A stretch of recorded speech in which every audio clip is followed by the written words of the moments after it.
Ең бастысы, аса ауыр науқастардың көбеюін болдырмау, адам өмірін сақтау.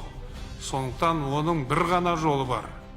Бұл жаппай вакцинация, екпе салу. Еліміздің әр азаматына айтарым: денсаулықты сақтаңыздар, туған туыстың отбасының амандығын ойлаңыздар.